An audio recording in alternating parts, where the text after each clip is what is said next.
예, 하나님의 말씀 창세기 32장 13절부터입니다. 하나님의 말씀 창세기 32장 13절부터 20절까지 제가 봉독을 해드리겠습니다.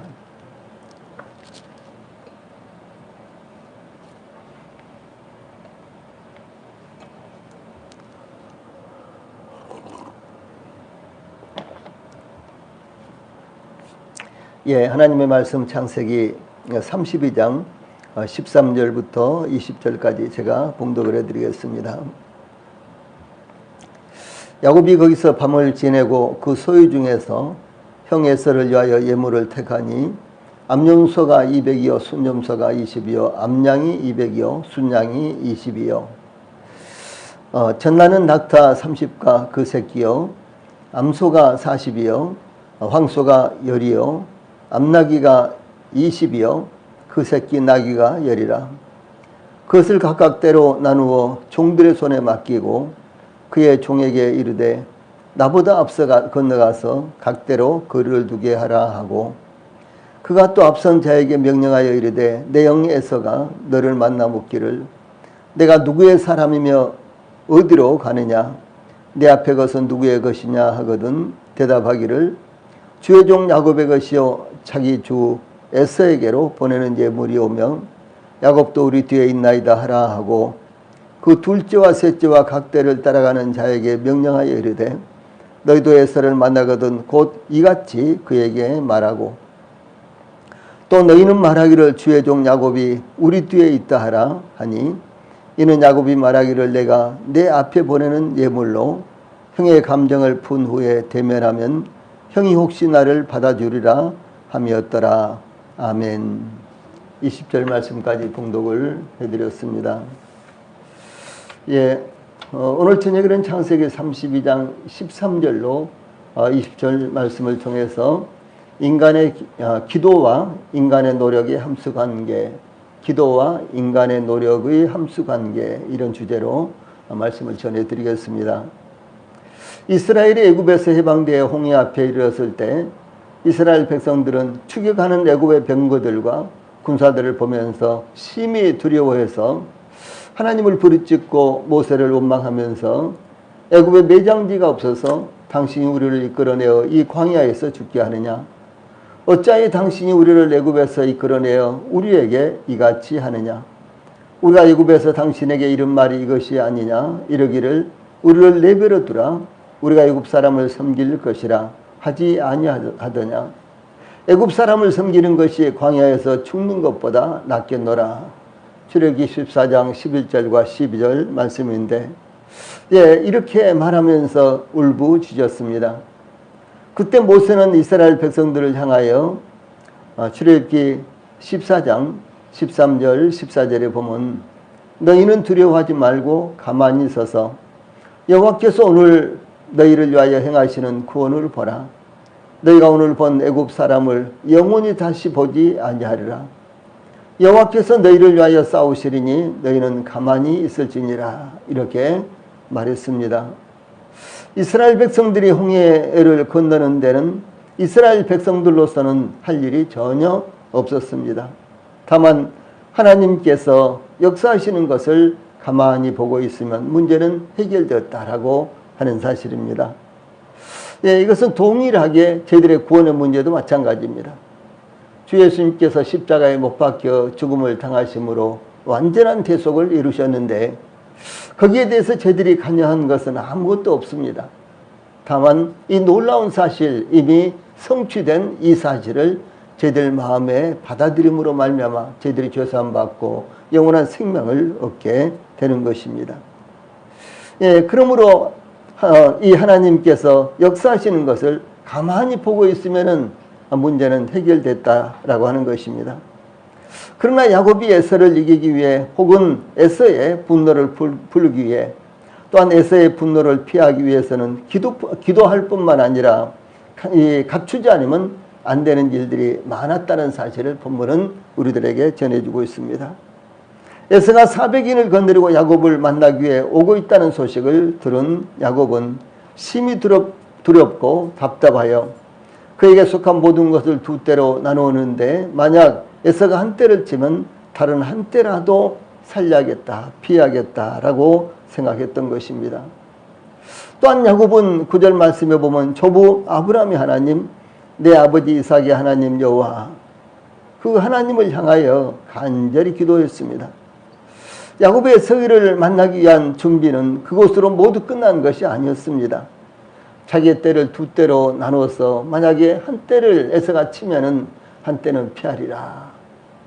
그 다음에 하나님 앞에 기도하는 것, 그것으로 모든 것이 끝난 것은 아니었다라고 하는 것이죠. 야곱은 에서를 만나기 위해 에서를 위한 예물을 준비하는 내용이 본문 가운데 나타나 있습니다. 우리는 야곱의 이와 같은 전방위적인 준비를 통해서 우리 성도들이 다시 오실 주님을 만나게 될 때를 위해, 또한 우리에게도 어떤 일이 닥칠 때 우리가 기도와 함께 어떻게 준비해야 되는가, 이와 같은 교훈을 저희들에게 전해주고 있습니다. 제일 먼저 13절로 16절 말씀은 야곱이 에서를 위해서 준비한 예물의 분량이 나타나고 있습니다. 야곱은 거기서 즉 에서가 400일을 거느리고 야곱을 만나기 위해 오고 있다는 소식을 들은 곳으로 이 라반을 만났던 길라산에서 출발하여 요단강 나루터인 마하나임에 이르러 밤을 지냈습니다. 마하나임은 야곱이 하나님의 사자들을 만났던 곳으로, 야곱은 그것을 기념하기 위해서 하나님의 군대라는 이름의 마하나임이라고 이름을 붙였던 바로 그곳입니다. 야곱이 마하나임에서 밤을 지샜는데 밤을 보냈다고 말하는 것이 훨씬 적절한 표현일 것입니다. 다시 말해서 밤을 맞이해서 평안하게 잠을 자고 그 이튿날 일어났다, 이런 식이 아니라 야곱이 너무 걱정스러워서 그 밤에 한잠도 자지 못하고 밤을 지새웠다, 이런 표현이 더 나을 것입니다. 야곱은 밤을 보내면서 에서가 다가오고 있었으므로 이제 곧 만나게 될 에서와의 만남을 위해 그의 소유물 중에서 에서를 위한 예물을 준비했습니다. 여기 13절 말씀에 예물을 택하니 이런 말씀이 나오는데, 야곱이 형 에서의 호감을 얻을 만한 예물을 선택했다라고 하는 것입니다. 형 에서의 호감을 얻을 만한 이와 같은 예물, 선물을 선택했다라고 하는 것입니다. 이 구약 성경에서 예물이라는 단어는 곡물 혹은 선물에 공통적으로 사용되는 이런 단어가 사용이 됐습니다. 이 선물로서의 예물은 자발적으로 주는 것이며 곡물로서의 예물은 강제로 거두어지는 것입니다. 과거 일제 강점기 때에는 곡물이 부과되었습니다. 지금도 각종 세금을 곡물이라고 할 수 있습니다. 본문에서 예물은 에서가 강제적으로 야곱에게 부과한 곡물이 아니라 야곱이 에서로부터 은혜를 받기 위해 자발적으로 준비한 그와 같은 예물이었습니다. 야곱은 종으로서 에서에게 호소하는 것이 아니라 에서의 호의에 호소하는 예물을 보내는 것이었습니다. 예물 혹은 선물은 참 좋은 것입니다. 예물 혹은 선물은 주는 사람과 받는 사람 모두를 풍요롭고 너그럽게 만드는 것입니다. 그러므로 결혼할 때에는 서로 예물을 교환하며, 예를 들어서 조촐한 반지라도 서로 교환을 하죠. 그것이 가치가 아니라 서로 교환했다라고 하는 것에 대해서요, 아주 풍요롭게 여겨지는 것입니다. 또 뿐만 아니라 생일 때나 입학할 때나 졸업할 때에 예물 혹은 선물을 주기도 합니다. 이 솔로몬의 자본에는 이와 같은 예물 혹은 선물에 대해서 언급이 많이 나타나는데, 잠언 18장 16절에서 선물은 그 사람의 길을 너그럽게 하며 또 정죄한 자의 앞으로 그를 인도하느니라, 이렇게 증가하고 있고, 또 잠언 19장 6절에서는 너그러운 사람에게는 은혜를 구하는 자가 많고 선물을 주기를 좋아하는 자에게는 사람마다 친구가 되느니라, 이렇게 증거했고요. 또 잠언 21장 14절 말씀에서는 은밀한 선물은 노를 쉬게 하고 품의 뇌물은 맹렬한 분을 그치게 하느니라, 라고 이렇게 증가하고 있습니다.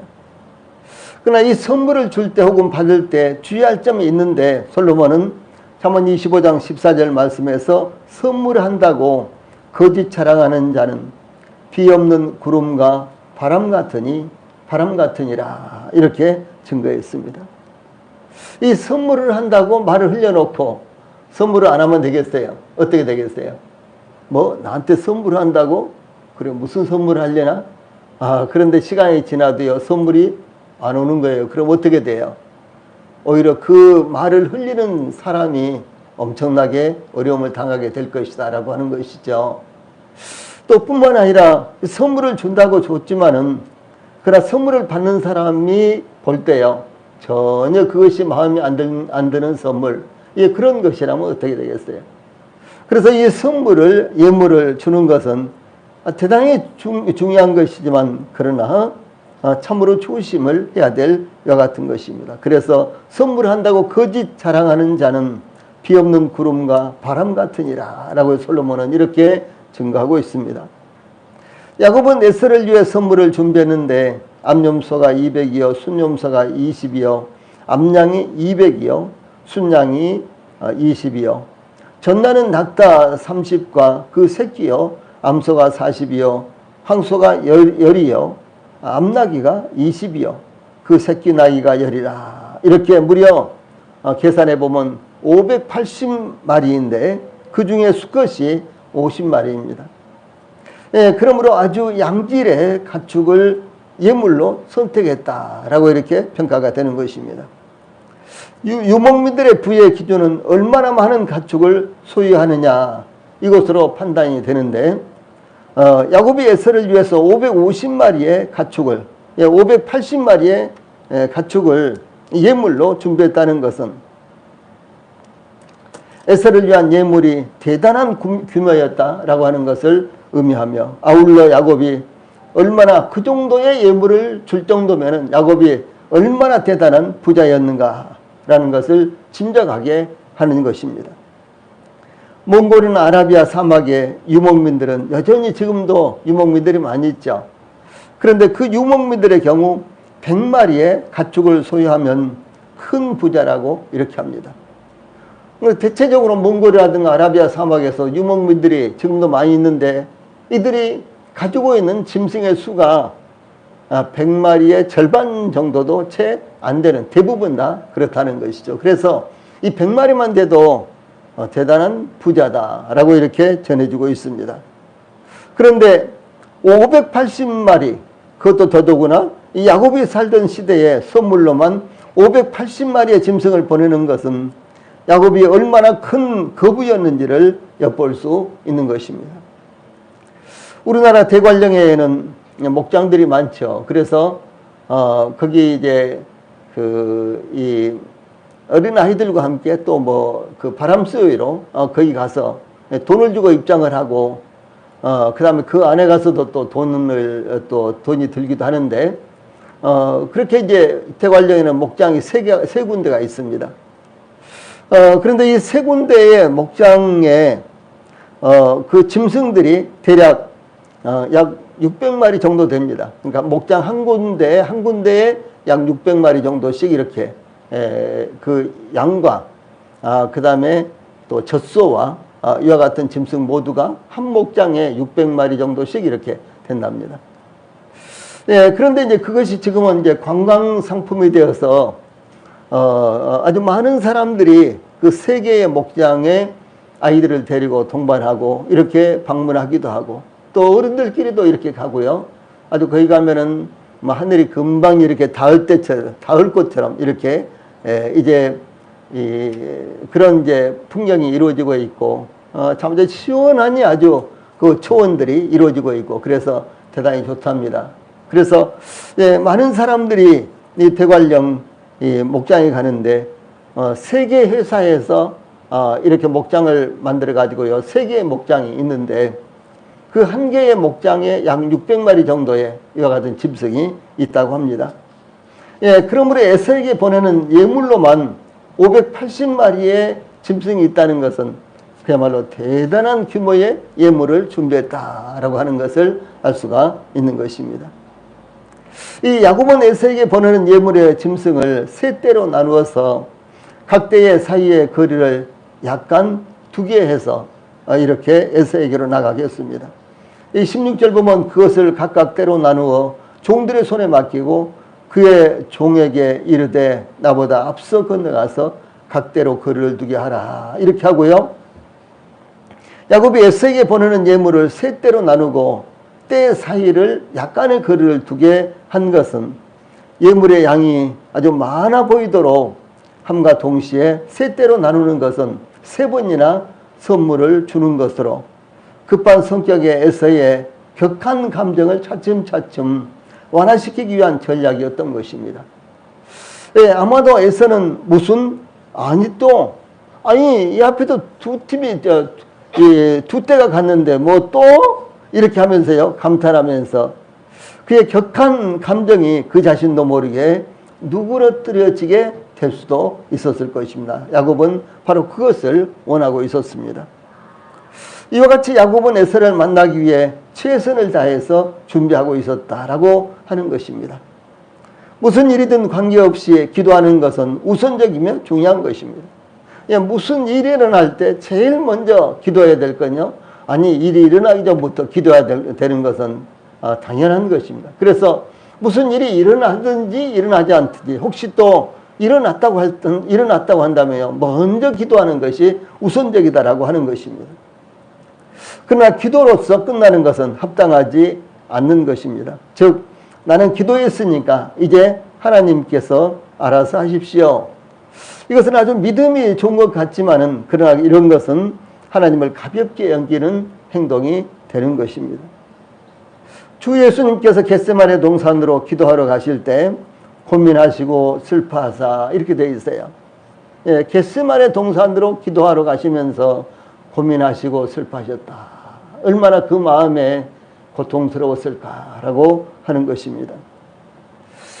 그래서 이제 제자들에게 마태복음 26장 38절에 보면 내 마음이 매우 고민하여 죽게 되었으니 너희는 여기 머물러 나와 함께 깨어 있으라. 이렇게 말씀하시면서 기도하라고 부탁을 하셨습니다.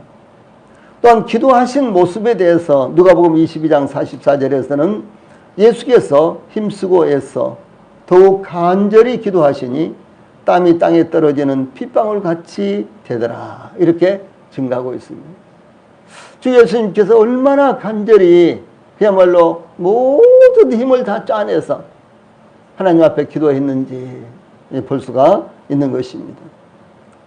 또한 주 예수님께서는 기도만 하셨을 뿐만 아니라 기도하시고 하나님의 뜻을 따라서 십자가에 못 박혀 죽으심으로 하나님의 뜻을 이루시는 것과 같은 모습이 나타나는 것입니다.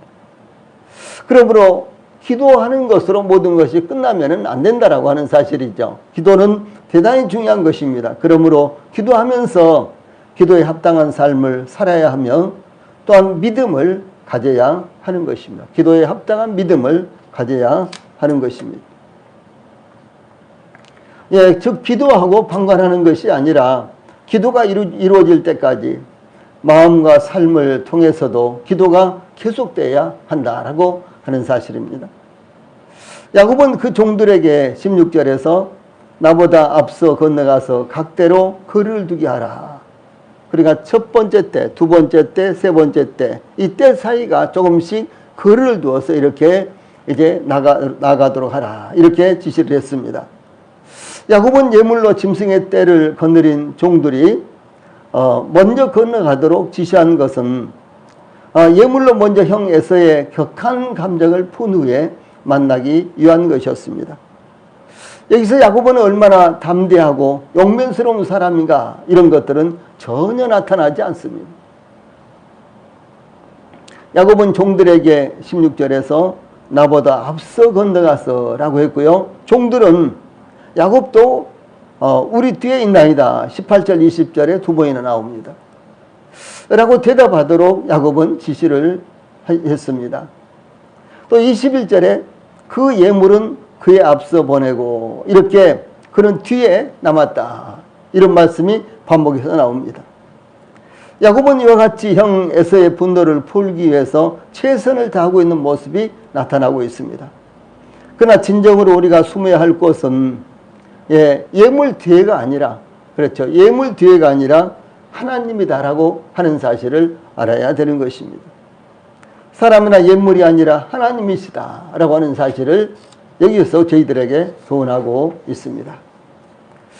다음으로 17절로 20절 말씀, 20절 전반부 말씀에는 예물과 그 자세가 나와 있습니다. 예물과 그 예물을 준비하는 사람의 자세, 그런 말씀입니다. 야곱은 에서를 만나기 위해 하나님께 기도했을 뿐만 아니라 에서의 마음을 풀기 위해서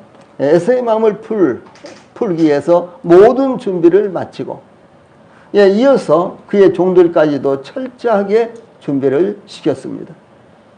이와 같이 야곱은 에서의 격한 감정을 누그러뜨리기 위한 준비를 삼중으로 예비한 것을 볼 수가 있습니다. 즉 그의 모든 소유를 두 때로 나누었고, 만약 에서가 한 때를 치면 다른 한 때는 피하리라 이렇게 생각했고요. 또한 야곱은 하나님께 간절히 기도했습니다. 그리고 이어서 야곱은 에서에게 보낼 예물을 세 때로 나누었는데 그 때를 인도하는 종들에게 에서를 만날 준비를 시켰습니다. 이 야곱은 에서에게 보내는 예물을 세 때로 나누고 각 때를 끌고 에서에게로 가는 종들에게 명령하여 에서를 만났을 때 17절 말씀, 내 형 에서가 너를 만나 묻기를 내가 누구의 사람이며 어디로 가느냐, 내 앞에 것은 누구의 것이냐 이렇게 물었을 때 종들이 대답할 적절한 말을 시켰습니다. 준비시켰습니다. 이 야곱의 철저하게 준비하는 자세는 바쁘고 분주한 일상을 살아가는 우리들에게 중요한 교훈이 되는 것입니다. 더구나 위급한 상황에서 이 철저하게 3중 4중으로 준비한다는 것은 우리 성도들이 주님 안에서나 세상에서 무슨 일이든지 철저하게 준비하는 것이 얼마나 필요한 것인가를 다시금 깨닫게 되는 것입니다. 우리도 누구를 만나든지 복음을 전하기 위해서 준비하고 그리스도 안에서 합당한 교제를 위해서 준비하고 누구에게든지 덕을 끼치도록 준비해야 된다라고 하는 사실이죠. 우리 그리스도인들의 일상적인 생활은 바로 이런 것입니다. 누구를 만나든지 복음을 전해야 되고 그리스도 안에서 합당한 교제가 이루어져야 되고 또 뿐만 아니라 누구에게든지 덕을 끼치는 삶, 이것이 우리 그리스도인들의 정상적인 삶의 패턴이 되어야 되는 것입니다. 야곱은 그 종들에게 에서가 물을 때 18절 말씀, 주의 종 야곱의 것이요 자기 주 에서에게로 보내는 예물이오며 야곱도 우리 뒤에 있나이다 라고 대답하도록 지시했습니다. 야곱은 에서를 만나는 것에 대해 물질적인 보상뿐만 아니라 죄에 대한 용서를 몸소 빌겠다는 의향을 종들에게 전하도록 했습니다. 또한 18절 말씀, 야곱도 우리 뒤에 있나이다 라고 말하도록 한 것은 야곱이 에서를 피하거나 숨거나 도주할 어떤 생각도 품지 않고 있다는 것을 에서에게 확신시켜주며 에서를 안심시키기 위한 전략이었습니다.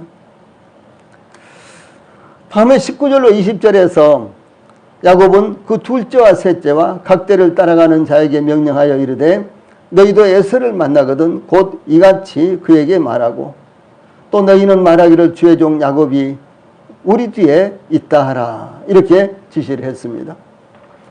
야곱은 형 에서를 위한 예물을 세 때로 나누어 에서를 향하여 나아가게 하고 각 때를 인솔하는 종들에게 한결같이 주의 종 야곱의 것이요 자기 주 에서에게로 보내는 예물이오며 야곱도 우리 뒤에 있나이다 이렇게 대답하도록 한 것입니다.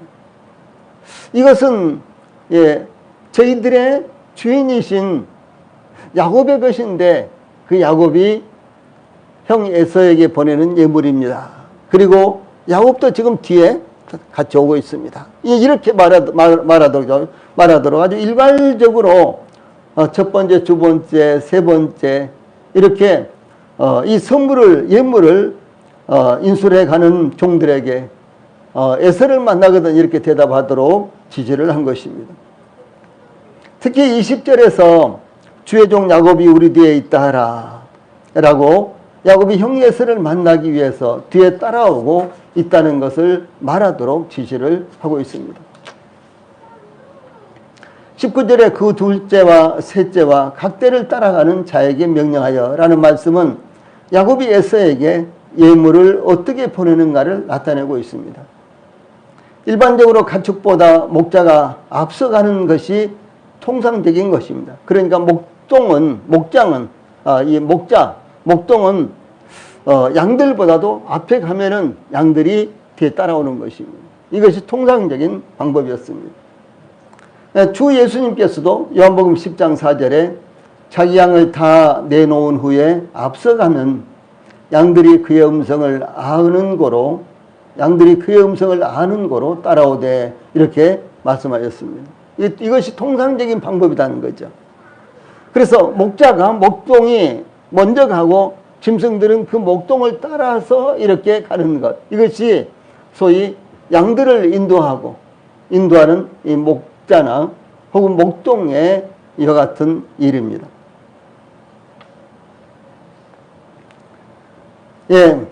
그런데 야곱은 그 떼를 인솔하는 종들에게 떼를 따라가도록 지시를 했습니다. 이것은 목자들이 가축떼를 뒤따르게 하므로 물질에 약한 에서에게 물질을 안겨주어 다혈질적인 마음을 누그러뜨리려고 하는 의도였던 것입니다. 그래서 이 첫째, 둘째, 셋째 이렇게요, 세 떼가 가고 야곱은 제일 나중에 이렇게 나아가고, 그래서 이제 에서가 오면은 제일 먼저 첫 번째 때, 두 번째 때, 세 번째 때 야곱이 보내는 예물을 이렇게 세 번을 만나게 되고 그 다음에 야곱을 만나보도록 이렇게 했다는 거죠. 또 뿐만 아니라 이 각대를 인솔하는 첫 번째 때, 두 번째 때, 세 번째 때 이렇게 했는데요. 각대를 인솔하는 그 인솔자가 짐승들을 앞에 보내고 그 다음에 뒤에서 이렇게 가도록 하고, 또 두 번째도 그렇게 하고 세 번째도 그렇게 하고, 이건 무슨 전략인 거는 에서가 물질에 약하고 다혈질적이고 그렇기 때문에 먼저 예물을 먼저 보고 그 다음에 사람을 만나고, 또 예물을 먼저 보고 사람을 만나고, 또 예물을 보고 그 다음에 또 사람을 만나고, 이런 방법을 하고요. 제일 나중에는 야곱을 만나도록 이렇게 한 것을 볼 수가 있는 것입니다. 그러므로 야곱이 에서의 마음을 잘 읽고 되찾는 모습이 여기 나타나고 있습니다. 복음을 전할 때나 사업을 하거나 직장 생활을 하거나 이 상대방의 마음을 먼저 잘 읽고 되찾는 것은 너무나 중요한 일입니다.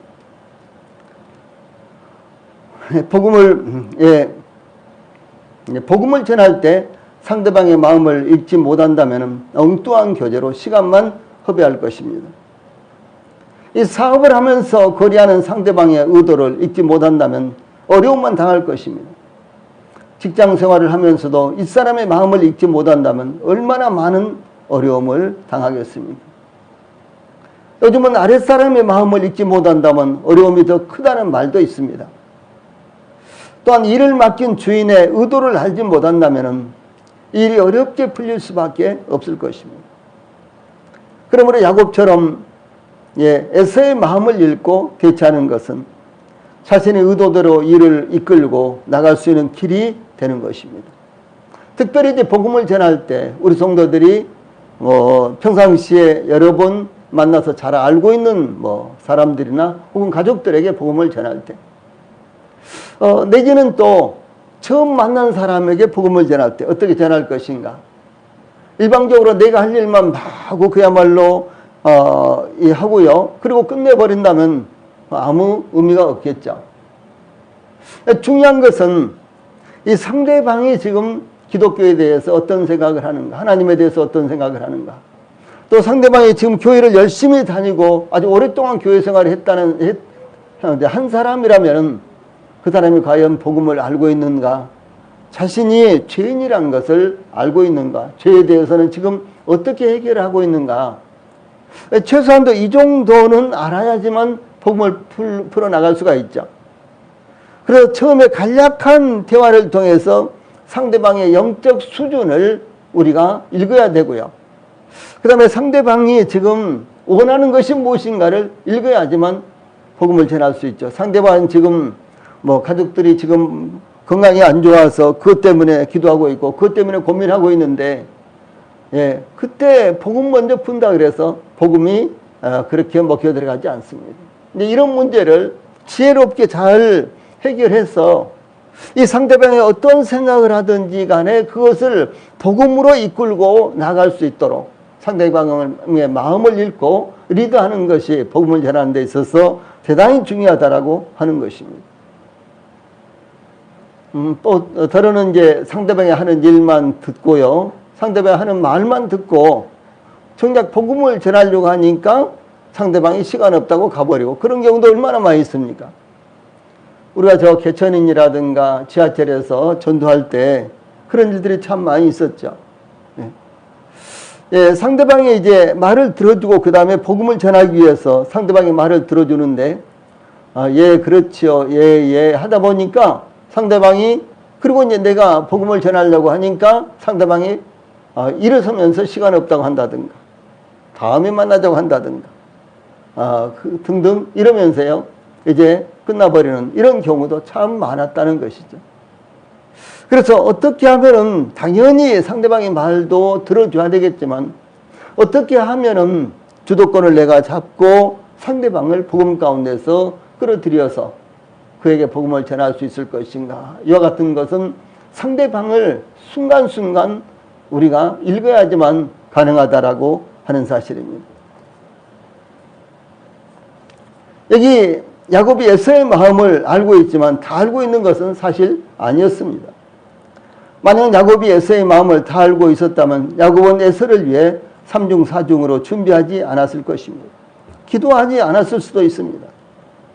이와 같이 우리는 상대방의 마음을 읽는다는 것은 실로 불가능한 것입니다. 다윗은 죽을 때가 되어 그의 아들 솔로몬을 자신을 이어 이스라엘 왕으로 책봉하고, 역대상 28장 9절 말씀 보면은 내 아들 솔로몬아, 너는 내 아비의 하나님을 알고 온전한 마음과 기쁜 뜻으로 섬길지어다. 여호와께서 마음을 감찰하사 모든 사상을 아시나니 내가 저를 찾으면 만날 것이요 버리면 저가 너를 영원히 버리시리라 라고 하는 위대한 유언을 남겼습니다. 여기에서 여호와께서는 모든 마음을 감찰하사 모든 사상을 아신다. 예, 하나님은 인간의 마음을 모두 다 알고 계십니다. 예, 또 뿐만 아니라 역대상 29장 17절에서는 다윗이 이스라엘 온 회중 앞에서 나의 하나님이여 주께서 마음을 감찰하시고 정직을 기뻐하시는 줄을 내가 아나이다 라고 이 다윗의 마지막 말씀에서, 마지막 설교에서, 이스라엘 백성들을 다 모아놓고 하는 이 마지막 설교에서 이렇게 말합니다. 예, 하나님이여 주께서 마음을 감찰하시고, 이런 말씀이 나옵니다. 하나님만이 사람의 마음을 아시는 것입니다. 이 사도 바울도 하나님은 로마서 8장 27절에 마음을 감찰하시는 이, 이렇게 증거했고요. 또 데살로니가전서 2장 4절에서는 오직 우리 마음을 감찰하시는 하나님, 이렇게 증거하고 있습니다. 이와 같이 인생의 마음을 아시는 분은 오직 하나님이십니다. 그러므로 하나님의 마음을 알 때 사람의 마음을 알 수 있다라고 하는 사실입니다. 그러면 우리가 모든 일에 적절하게 철저히 준비를 할 수 있게 될 것입니다. 다음에 20절 후반절에 야곱이 예물을 준비했는데 예물의 필요성에 대해서 말씀하고 있습니다. 야곱이 형 에서에게 예물을 보내면서 그것을 세 대로 나누어 보냈으며, 또한 각 대를 인솔하는 종들에게 각별하게 에서에게 할 말을 주어 보낸 이유에 대해서 20절에 이는 야곱이 말하기를 내가 내 앞에 보내는 예물로 형의 감정을 푼 후에 대면하면 형이 혹시 나를 받아주리라 함이라 라고 20절 후반절에 이렇게 증가하고 있습니다. 야곱은 아주 철저한 사람이었습니다. 형의 마음을 읽고 형의 호감을 살 수 있는 예물, 형 에서의 격한 감정을 푼 후에 에서를 만나고자 하는 모든 전략이 철저했던 이와 같은 야곱이었습니다. 우리는 선물적 예물이 얼마나 큰 힘을 갖고 있는지 조금 전에 살펴보았습니다. 독일 베를린에 본부를 둔 반부패운동 단체인 국제투명성기구가 1월 31일 2022년 국가별 부패 인식지수를 발표했는데 한국은 100점 만점에 63점으로 대상국가 180개국 중에서 31위를 차지했습니다. 경제협력개발기구 가입 38개 국가 중에서 20위에 22번째로 지난해와 같은 순위를 기록했습니다. 데마크가 90점으로 1위, 핀란드, 뉴질랜드가 87점으로 공동 2위, 노르웨이가 84점으로 4위, 싱가포르, 스웨덴이 83점으로 공동 5위를 차지했는데 100점 만점으로 환산을 하는데 70점대는 사회가 전반적으로 투명한 상태, 그 다음에 50점대는 절대 부패로부터 벗어난 정도라고 이렇게 해석이 되는데 우리나라는 63점이니까 그 중간에 딱 끼었죠. 중간에. 예.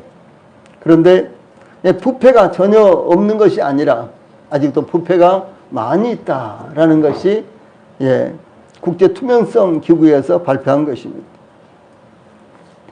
특히 우리나라에 이제 부패가 많이 있는 곳이 공직사회와 이 경제활동과 관련된 지표들이 계속해서 하락하고 있습니다. 공직에 있는 사람들이 계속해서 부패가 더 심해지고 있고 경제활동하는 사람들의 부패가 점점 더 심해지고 있다라는 이런 통계가 나왔습니다. 우리나라는 평균보다는 조금 나은 편입니다. 그러나 한편 공직사회와 경제계가 썩었다는 것이 나타나 있는 것입니다. 이와 같이 소위 뇌물은 예물과는 엄청나게 차이가 있습니다. 그렇죠. 뇌물지수가 이렇게 되어 있는 거예요. 예물은 어떻든 간에 감사한 마음으로 자원해서 주는 것이지만 뇌물은 자원해서 주는 것이라도요 거기에 어떤 조건이 딸린 것입니다. 뭘 기대하고 주는 것입니다. 그런데 우리나라 이와 같은 부분이 선진국에 비해서 그리고 이렇게 이제 투명한 이와 같은 나라에 비해서는 아직도 먼 거리에 있다라고 하는 결과가 나왔습니다. 이 갈멜에 이 사무엘상 25장에 보면 갈멜에 나발이라는 대단한 부자가 살고 있었습니다. 그는 양이 3,000마리요 염소가 1,000마리였는데 그러니까 굉장한 부자지요. 양이 3,000마리요 염소가 1,000마리니까 대단한 부자죠. 그런데 이제 갈멜에서 양털을 깎고 있었습니다. 다윗이 그 소식을 듣고 그의 종들 10명을 보내면서 그 나발에게 사무엘상 25장 6절로 8절에 보면은 너는 평강하라, 내 집도 평강하라, 내 소유의 모든 것도 평강하라, 내게 양털 깎는 자들이 있다함을 내가 이제 들었노라. 내 목자들이 우리와 함께 있었으나 우리가 그들을 해치지 아니하였고 그들이 갈멜에 있는 동안에 그들의 것을 하나도 잃지 아니하였나니 내 소년들에게 물으면 그들이 내게 말하리라. 그런즉 내 소년들이 내게 은혜를 얻게 하라. 우리가 좋은 날에 왔은즉 내 손에 있는 대로 내 종들과 내 아들 다윗에게 주기를 원하노라. 이렇게 도움을 요청을 했습니다. 지금 다윗은 사울에게 쫓겨다니는 이와 같은 상황이었습니다. 그래서 모든 것이 다 부족한 이와 같은 상황이었습니다. 그와 함께 하는 사람들이 600명이었는데 이제 그들이 먹는 것조차도 쉽게 얻기가 어려운 이와 같은 지금 상황이었습니다. 그래서 이 나발이 양털을 깎는다라는 이와 같은 소식을 듣고 양털을 깎는 날은 큰 잔치를 벌였습니다. 어떤 때는 일주일 동안 잔치가 계속되기도 했답니다. 그래서 이제 다윗이 자기 사람 10명을 보내면서 나발에게 우리가 그 근처에서 있었지만 너희들에게 조금도 해를 끼치지 않았다. 그러니까 좋은 날에 내가 사람을 보냈으니까 무슨 말이에요? 이렇게 잔칫날에 버렸으니까 우리에게 먹을 것을 좀 다오. 이렇게 이제 했습니다. 그런데 이제 나발은 이 다윗의 사원들이 도착했을 때 그 사원들에게 다윗은 누구며 이새의 아들은 누구냐? 요즘에 각기 주인에게서 억지로 떠나는 종이 많도다. 내가 어찌 내 떡과 물과 내 양털 깎는 자를 위하여 잡은 고기를 가져다가 어디서 왔는지도 알지 못하는 자들에게 주겠느냐. 10절 11절에 이런 말씀이 나옵니다. 이렇게 대답을 했습니다. 예, 자기 주인에게서 억지로 떠나는 종이 많도다. 이 말씀은 소위 다윗이 이 사울 왕에게서 도망쳐 나왔다 이런 말입니다. 그래서 이 말씀은 지금 나발이 다윗의 사원들에게 하는 말은 지금 다윗을 아주 비난하는, 다윗을 비난하는 이와 같은 말입니다. 이 다윗이 나발의 말을 듣자 400인을 거느리고 나발을 치기 위해서 출발을 했습니다.